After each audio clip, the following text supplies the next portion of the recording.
Muy buenas noches, distinguido docente y estimados maestrantes. En esta oportunidad pongo a consideración de ustedes el trabajo académico final sobre el tema el mecanismo de reparación de daño material establecido por la CIDH en los delitos contra la vida.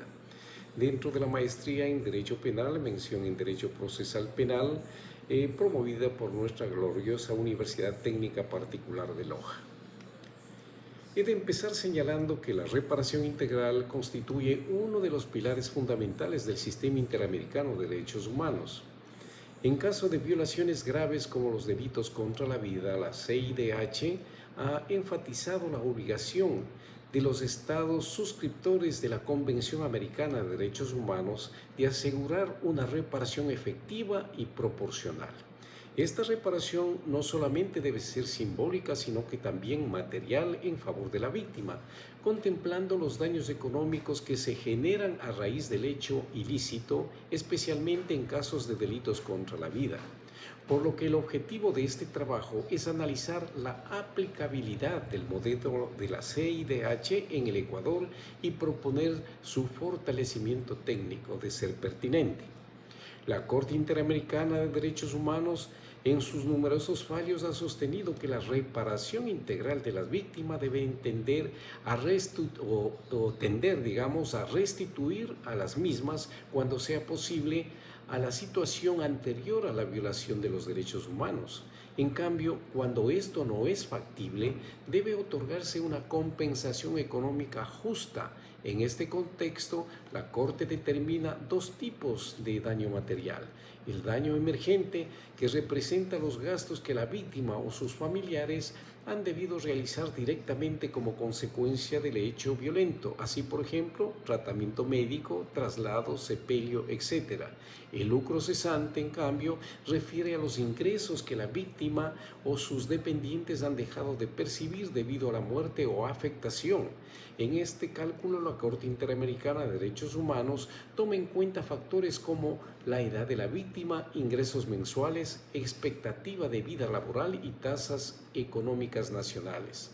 Por ejemplo, en el caso Ituango Masacres versus Colombia, la CIDH reconoció el lucro cesante a los hijos de las víctimas calculado sobre la expectativa de vida laboral de las personas fallecidas. Asimismo, en el fallo Campo Algodonero versus México, se utilizó el salario mínimo para proyectar los ingresos futuros de las mujeres asesinadas.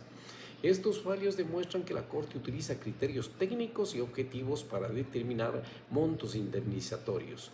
El artículo 11, numeral 9 de nuestra Constitución establece que toda violación de derechos produce responsabilidad y obliga al Estado a reparar íntegramente a las víctimas, siendo esta reparación proporcional al daño causado.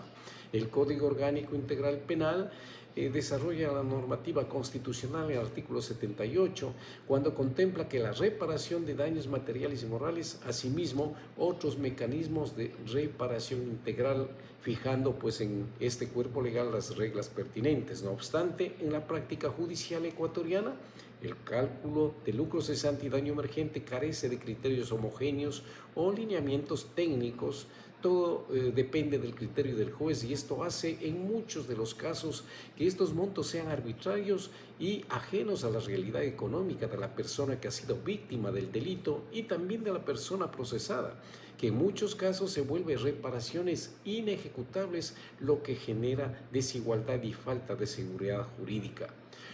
Por lo que los problemas actuales a resolverse son los siguientes: la falta de criterio técnico homogéneos, los cálculos arbitrarios por parte de juezas y jueces, y la reparación o reparaciones ineficaces o simbólicas, lo que conlleva a determinar que existe actualmente en nuestra legislación una falta de justicia real a este respecto. De todo lo manifestado, nos hacemos la interrogante si es aplicable el modelo de la CIDH en el Ecuador.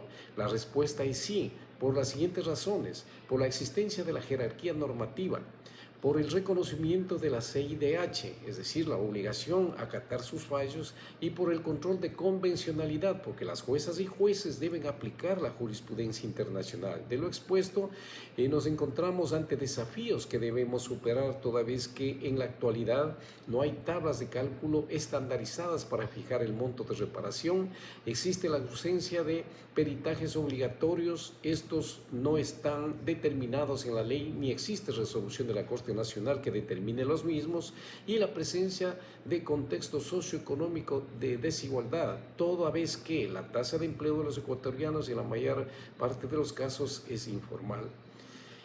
Como conclusión, podemos manifestar que el modelo de la CIDH es válido y de necesaria aplicación en el Ecuador. Debemos mejorar en el acceso a una justicia reparadora y efectiva para las víctimas de los delitos contra la vida. Entre las propuestas o recomendaciones está la creación de tablas nacionales de indemnización, hacer obligatorios los peritajes económicos, capacitar a los operadores de justicia en estándares interamericanos y incorporar criterios culturales en la reparación de lo que tiene que ver a los pueblos indígenas. Muchísimas gracias por su atención. Muy buenas noches.